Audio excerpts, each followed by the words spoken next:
Assalamu alaikum class. This is our seventh lecture. In last lecture we have discussed the area under the curve and definite integral, or how we can find the area under the curve by using the integration, or we can also says that how we can find the area under the curve by using the integration or differential equations. So area under the curve हमने find कर लिया था।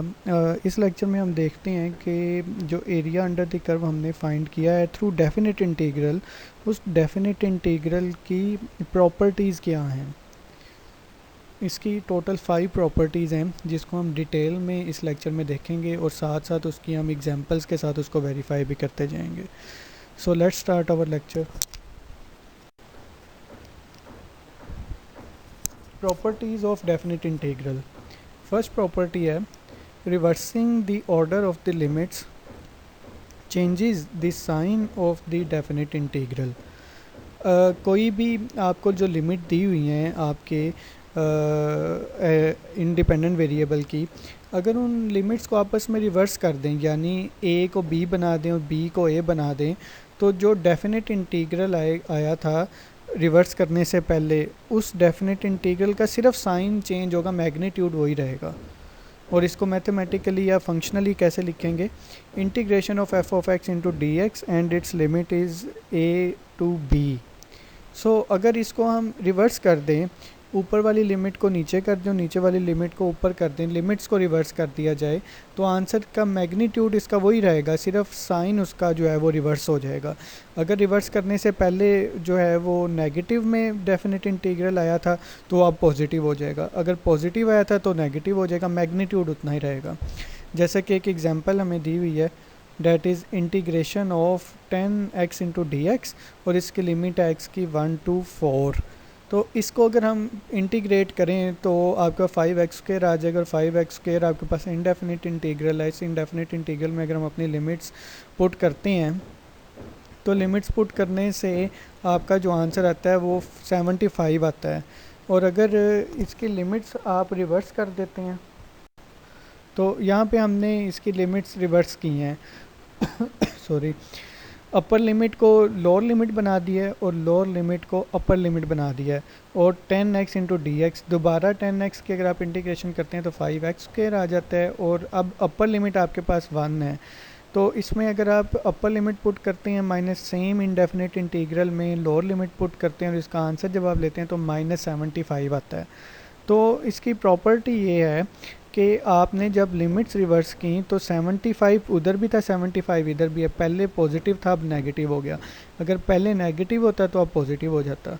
तो ये इसकी first इसकी property है या करेक्टरिस्टिक है। सेकंड हम देखते हैं, if the upper limit of integration equals to the lower limit of integration the value of the definite integral is zero.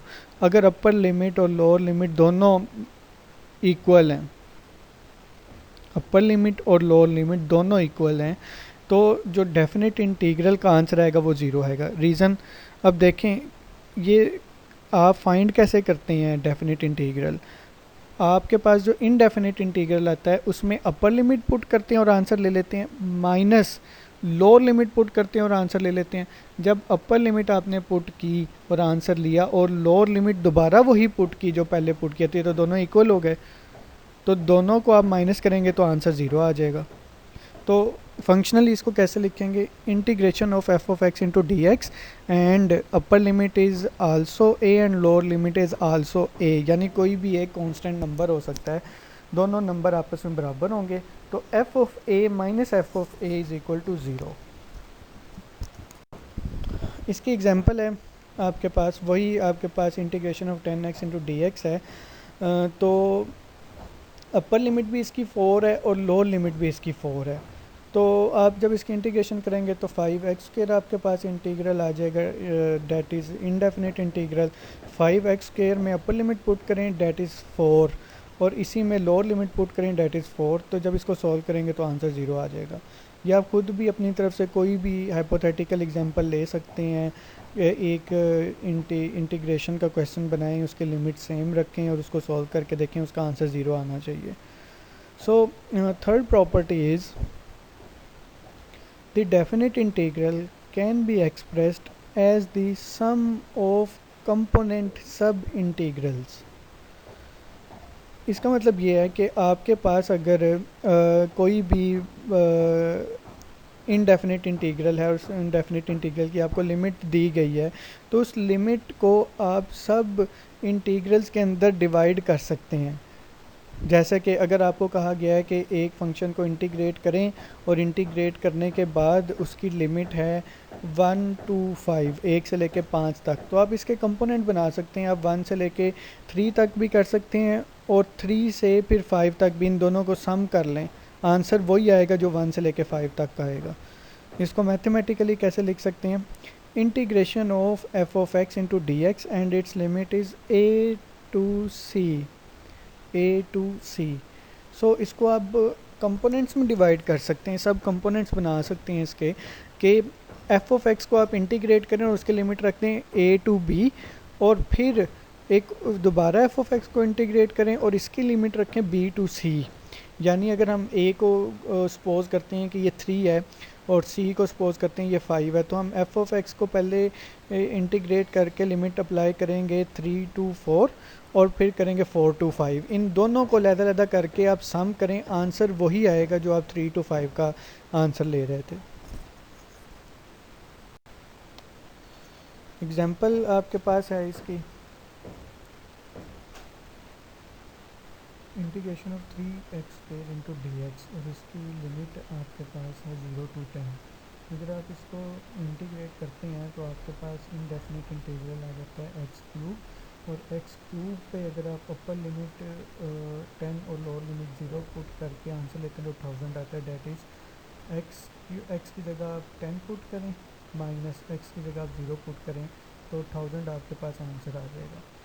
तो ये तो आ गया कि आप अपनी इंडेफिनिट इंटीग्रल को as it is limit put कर दें जो आपके पास है। लेकिन अगर हम इसको सब कंपोनेंट भी, इसके सब इंटीग्रल्स भी बना सकते हैं, इसके कंपोनेंट, इसकी लिमिट्स को डिवाइड कर सकते हैं स्मॉल कंपोनेंट्स में और उन कंपोनेंट्स को प्लस करें तो आंसर वही आएगा। जैसा कि अगर हम इसको 0 to 5 करते हैं तो 0 से 5 लिमिट करके अगर आप इसका डेफिनेट इंटीग्रल लेते हैं तो 125 आता है, 1 to 5। और अगर आप इसकी 5 से 10 जो कि दूसरा पार्ट रह गया था इसका, उसकी इंटीग्रेशन करके उस पर लिमिट अप्लाई करते हैं 5 to 10 तो आपका 875 आंसर आता है। तो 875 और 1 to 5 को आप दोबारा सम करें तो 1000, और इसको आप चेंज भी कर सकते हैं।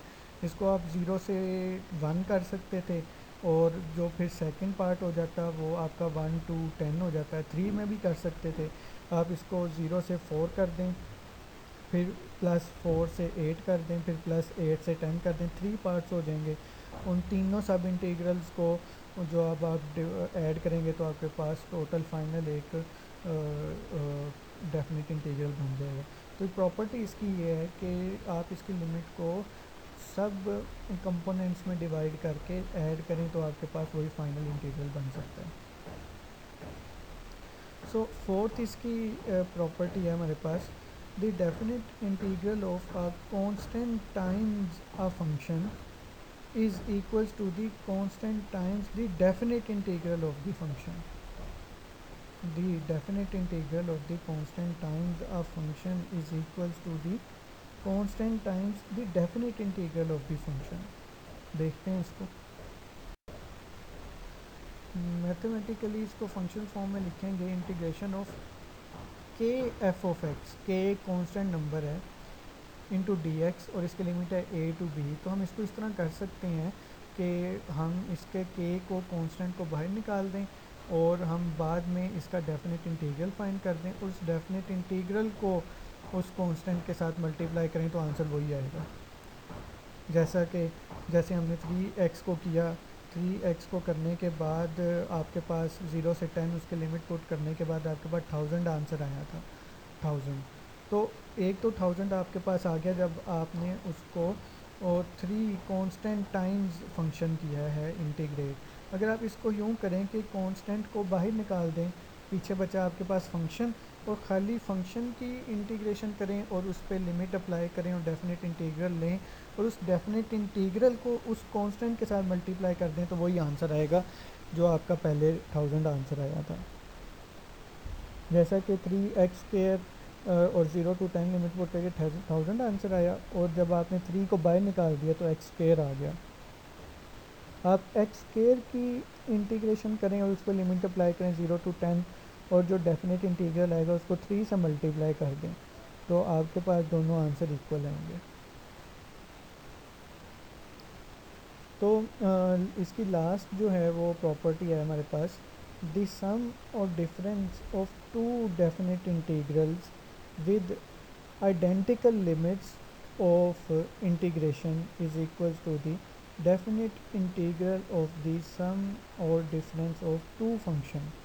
यानी कि अगर आपके पास एक फंक्शन दिया गया है जिसमें दो एक्सप्रेशंस आपस में प्लस हो रही हैं या मल्टीप्लाई हो रही हैं, और उनकी एक स्पेसिफिक लिमिट दी गई है, तो हम इसको इस तरीके से सोल्व कर सकते हैं कि आइडेंटिकल लिमिट्स रखें, उन लिमिट्स को ना चेंज करें।